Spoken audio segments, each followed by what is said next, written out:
Incidente en el Estambre 7. Relato de la saga La Era de la Sed. 1. La misión suicida. El carruaje de la Casa Bael no era un simple medio de transporte, era una burbuja de ignorancia dorada rodando hacia el infierno. Diseñado por los grandes artífices de Áurea para levitar sobre el pavimento de mármol pulido y las corrientes de aire perfumado de la capital, el carruaje sufría ahora una agonía mecánica. Su suspensión de flujo, calibrada para la ingravidez, emitía un gemido agudo, casi humano, cada vez que los amortiguadores tocaban fondo en aquel sendero de roca rota. No era un sonido de maquinaria en marcha, era el lamento de algo caro, hermoso y frágil, quebrándose bajo la presión de una realidad para la que nunca fue forjado. Dentro de la cabina, el aire estaba saturado de lavanda artificial, un intento patético de los filtros climáticos por ahogar el hedor a azufre y ceniza que invadía desde el exterior. Iraya Bael permanecía sentada en el borde del asiento de terciopelo, con la espalda tan rígida que las vértebras le palpitaban. Su mano izquierda, enguantada en piel de cabritilla impoluta, se aferraba al asa de cuero del techo con tanta violencia que el cuero gemía, tenso sobre sus nudillos. Su mano derecha, sin embargo, buscaba refugio sobre algo mucho más real, la superficie fría y rayada de un maletín de herramientas. Aquel maletín era una ofensa a la estética noble. No lucía el blasón familiar en filigrana de oro, ni estaba forrado en seda. Era una caja de madera astillada, reforzada con esquinas de hierro negro, un objeto pesado, feo y brutalmente funcional. Dentro descansaban llaves de forja con manchas de grasa antigua, calibradores de aguja y un juego de ganzúas de acero templado que brillaban con una promesa de violencia mecánica. Había sido un regalo de Yana. La guerrera era la única persona en el palacio que había comprendido la verdad, que las manos de Iraya no estaban hechas para acariciar el arpa, sino para desmontar los engranajes del mundo. Su madre habría ordenado quemar esa caja si la hubiera visto, horrorizada por la inmundicia del trabajo manual. Pero su madre no estaba allí. Nadie de su sangre estaba allí. Solo quedaba ella, rodando hacia el vacío, hacia esa tierra desconocida que los cartógrafos de la nobleza dejaban convenientemente en blanco para no asustar a la corte. Bajó la vista hacia el pequeño libro que descansaba sobre el regazo, semioculto entre los pliegues de su vestido para no ofender la vista del cochero si miraba atrás. Era un reflejo condicional, esconder lo que amaba.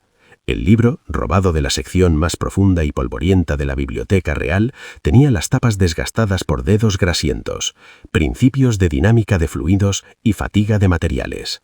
No era lectura para una dama, ni siquiera era literatura. Era manual de operario, un texto denso, lleno de tablas químicas y diagramas de tensión que los canalizadores consideraban vulgaridades innecesarias. Para ellos era basura sin flujo. Para Iraya era la única verdad fiable del universo. Había diseccionado los planos estructurales durante el trayecto. La desconfianza, grabada a fuego tras años de intrigas palaciegas, le enseñó un axioma vital. Jamás entres en una jaula sin haber localizado antes los barrotes flojos. Los mapas antiguos, anteriores a la reforma del flujo, revelaban una válvula de purga fluvial. Era un sistema arcaico, puramente mecánico, diseñado en los primeros años del estambre para emergencias hidráulicas. Si la misión colapsaba, si las puertas blindadas se sellaban para convertir la estación en un sarcófago, aquella palanca oxidada y olvidada sería su única esperanza. Un camino directo hacia el río subterráneo. La voz de Yana resonó en su memoria tan nítida como el chasquido de un percutor. Tu cuerpo es un arma, Iraya, pero tu mente tiene que ser la munición. Ellos desprecian el engranaje porque creen que el flujo lo arregla todo con un gesto. Tú no tienes ese lujo. Tienes que entender por qué se rompen las cosas para saber exactamente dónde golpear. Aquellas palabras la empujaron a una segunda vida clandestina, más allá del entrenamiento físico. Mientras sus primas soñaban con bailes y con matrimonios estratégicos, Iraya quemaba aceite de lámpara en la madrugada, dejándose la vista en textos que explicaban el universo sin mística. Había memorizado la corrosión de los ácidos, la geometría de las válvulas de alivio y los crujidos de la fatiga de materiales. Comprendió que el mundo no giraba por voluntad divina, sino por fricción, presión y entropía. Eran los verdaderos dioses del plano físico, deidades silenciosas, indiferentes y brutales que los canalizadores ignoraban por soberbia justo hasta el instante en que la realidad les estallaba en la cara. Un bandazo violento del vehículo la arrancó de sus pensamientos. Giró la mirada hacia la ventanilla reforzada, buscando la causa de la turbulencia. Lo que vio al otro lado del cristal reforzado le congeló el pulso. El paisaje había sufrido una mutación atroz en la última legua. Los jardines flotantes, las cascadas de luz líquida y las agujas de cristal que definían la silueta de Áurea habían sido devoradas por la distancia. En su lugar, el horizonte se alzaba como la dentadura podrida de un titán enfermo. 1000 chimeneas industriales, escupiendo un zumo negro y graso y amarillo. Estructuras de metal oxidado rasgaban la tierra yerma como las costillas expuestas de bestias muertas hace cientos de años, esqueletos de una era de expansión voraz que nadie se había molestado en enterrar. Allí no existía el sol. El cielo sobre el distrito industrial sur no era azul, tenía el color de un moretón antiguo y doloroso, una mezcla enfermiza de gris plomizo, púrpuras necróticos y ocres tóxicos que parecían aplastar el suelo, como si la propia atmósfera estuviera inflamada, pulsando con una fiebre invisible. «Estamos en el perímetro, mi señora», la voz del cochero crepizó a través de la rejilla de latón. Sonaba pequeña, laminada por la estática y los nervios. Hiraya no lo culpaba. Nadie en sano juicio quería entrar en el sector 7. Era el sumidero de Áurea, el lugar donde el flujo noble se degradaba en trabajo sucio y donde la gente se convertía, inevitablemente, en combustible. «Lo veo», respondió. Su voz le sonó ajena en la cabina aislada, demasiado calmada para el galope frenético de su corazón. Ante ellos, desgarrando la bruma tóxica como una lápida monumental, se alzaba la subestación de bombeo, Estambre 7.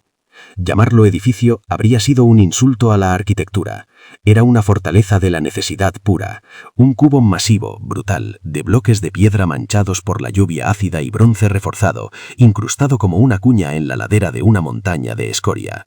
Su propósito era vital y terrible: domar el caudal de Yemer, ese fuego líquido, la sangre primordial de la civilización, y mezclarlo con el agua presurizada que alimentaba las fundiciones del Valle Bajo. Hiraya pegó la frente al cristal gélido, mirando hacia el abismo. Más allá de las chimeneas de las fundiciones, apiñados como hongos parásitos a la sombra de los inmensos muros de contención, se distinguían los tejados de los barracones de los trabajadores. Eran miles de chabolas de madera y chapa que parecían insultantemente frágiles frente a la presión hidrostática de millones de toneladas de agua y bronce que se alzaba sobre sus cabezas. Vivían bajo la hoja de una guillotina, durmiendo tranquilos, solo porque confiaban en que la bestia mecánica de arriba nunca cedería.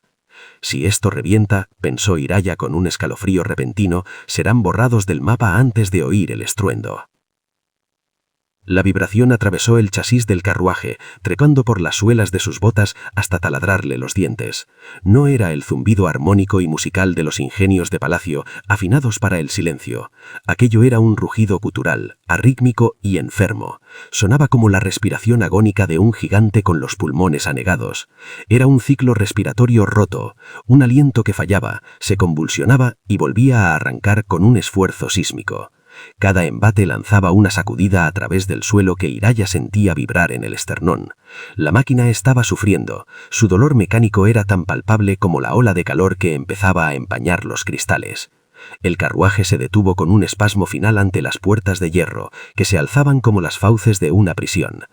Un guardia se acercó. Vestía el uniforme gris de la milicia industrial, pero cargaba tal costra de grasa y hollín que parecía una sombra sólida recortada contra el fuego. La máscara de filtración colgaba de su cuello como un collar muerto. Sus ojos, inyectados por los vapores químicos, escrutinaron con desdén el blasón dorado de los Bael en la puerta lacada. Solo hubo el desprecio de quien sabe que el oro no detiene las explosiones. Hiraya no esperó. El protocolo dictaba que debía aguardar la mano servil del cochero, pero allí, en aquel infierno, la etiqueta no era más que una farsa obscena. Empujó la portezuela con el hombro y saltó a la grava. Sus botas de cuero, confeccionadas con piel de bestia de fosa, hechas a medida y con suelas resistentes al ácido, aterrizaron en el barro aceitoso del camino con un chapoteo viscoso. El hedor la asaltó al instante, brutal y sin filtros. Una bofetada química de azufre, cobre quemado y materia orgánica en descomposición. Iraya se subió el cuello del abrigo para protegerse la garganta. Lejos, a media altura en la ladera opuesta del valle, pulsaba el brillo azulado e inmaculado de un campo de contención de clase A. Entornó los ojos y calculó la distancia. 1 legua, justo fuera del radio de una aniquilación térmica. «Qué conveniente», pensó. Bajo la cúpula de energía, recortada contra el cielo tóxico, se distinguía la silueta oscura de un puesto de mando blindado. El estandarte de la casa Bael ondeaba en la cima, insultantemente impoluto y seguro. Una sonrisa amarga, casi imperceptible, curvó sus labios. Su padre no se había quedado en Áurea esperando un informe. Estaba allí mismo. Había venido a presenciar el espectáculo desde primera fila, protegido por escudos de grado militar y filtros de aire mientras ella caminaba hacia la hoguera. Comprendió la verdad con una claridad gélida. No solo la enviaba a morir, había venido a recopilar los datos de la autopsia en persona. «Soy Lady Iraya Bael», alzó la voz para imponerse al estruendo mecánico. Mantuvo la barbilla erguida, fingiendo una autoridad que no sentía. «Vengo por orden directa del Consejo del Flujo. Abran la puerta». El guardia no se cuadró, ni siquiera parpadeó. La escrutó de arriba a abajo con una lentitud insolente. Sus ojos barrieron el vestido de viaje de lana azul noche, de corte impecable, aunque absurdo, que ocultaba la musculatura fibrosa bajo la elegancia. Un tejido demasiado elegante para el hollín y suicida para el calor abrasador de fundición que emanaba del complejo. La mirada del hombre ascendió hacia su rostro y por un instante se detuvo en la fina cicatriz pálida que le cruzaba el pómulo. Iraya vio el cálculo en sus ojos. ¿Un duelo de esgrima? ¿Una caída de caballo en la finca de papá?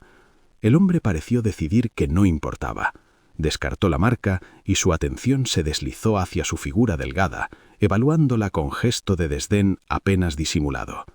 Iraya sabía perfectamente lo que él veía, una muñeca de porcelana que se había caído de su vitrina de terciopelo. El hombre ignoró su presentación y barrió la bruma a su espalda con impaciencia. Buscaba la escolta, buscaba las túnicas doradas de los maestros del flujo o los uniformes de los ingenieros reales. Al toparse solo con el vacío, soltó un bufido áspero, similar al ruido de un engranaje gripado. «¿Usted?», preguntó. La incredulidad en su voz rozaba el insulto. «Esperábamos un equipo de contención completo. El estambre está a punto de vomitar las entrañas, niña. Esto no es lugar para paseos de recreo».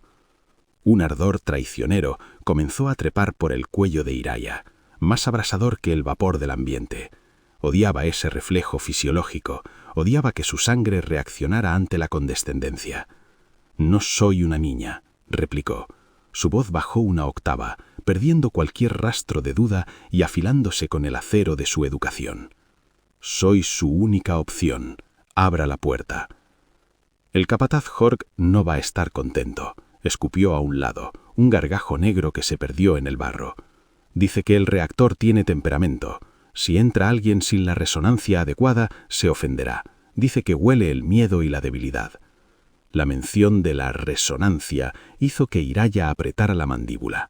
Siempre el arte, siempre esa mística barata que usan para justificar su incompetencia técnica. «La máquina no tiene sentimientos, soldado», sentenció Iraya, avanzando un paso, invadiendo su espacio vital. Sus ojos grises se clavaron en él con la dureza de un escalpelo. «No tiene alma, tiene presión, tiene válvulas y tiene una avería». Se acercó un centímetro más, obligándolo a retroceder. «Abra la maldita puerta». Se hizo un silencio tenso, pesado. El guardia le sostuvo la mirada, buscando el miedo habitual de los nobles, pero chocó con algo diferente. Una calma metálica, una certeza absoluta.